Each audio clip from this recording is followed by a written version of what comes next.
East India company की अंतिम राजनीतिक विरासत कांग्रेस।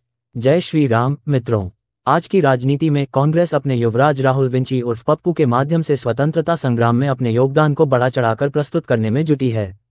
वर्तमान में वे ये साबित करने का प्रयास कर रहे हैं कि स्वतंत्रता संग्राम में केवल कांग्रेस का योगदान है और बाकी सभी दल व नेता अंग्रेजों के तलवे चाटते थे।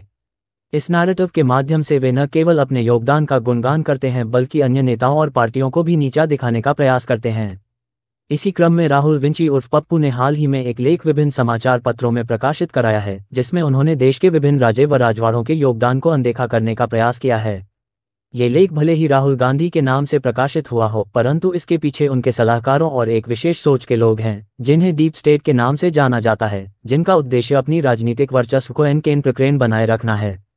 कांग्रेस का संबंध जब हम ऐतिहासिक रूप से देखें तो ब्रिटिश शासन और ईस्ट इंडिया कंपनी से जुड़ा हुआ है।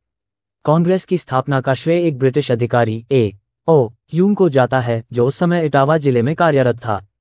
इस अधिकारी ने ब्रिटिश सरकार के लिए खुफिया कार्य किए और भारत में ब्रिटिश शासन को बनाए रखने में एक भूमिका निभाई।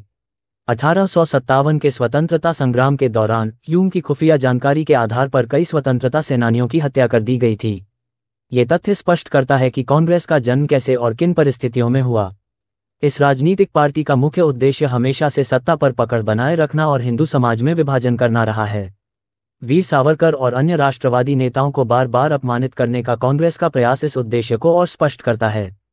कांग्रेस पार्टी ने हिंदू समाज को जातियों में विभाजित करने की नीति अपनाई, जिससे देश में हमेशा सामाजिक तनाव बना रहे और लोग उनके अधीन रहें।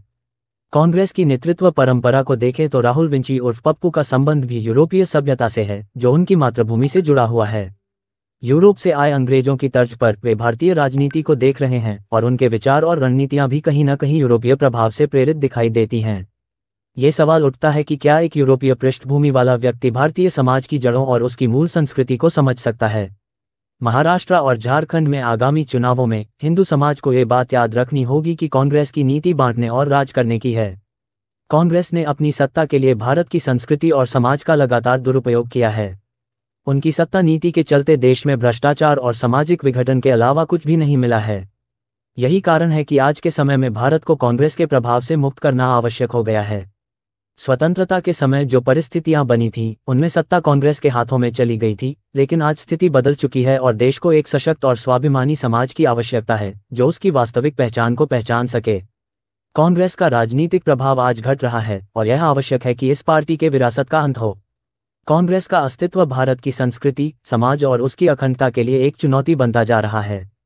अगर हम कांग्रेस का अंत नहीं करेंगे तो आने वाले समय में ये पार्टी देश की संस्कृति और मूल्यों को नुकसान पहुंचाने से पीछे नहीं हटेगी। वंदे मातरम। जय श्री राम।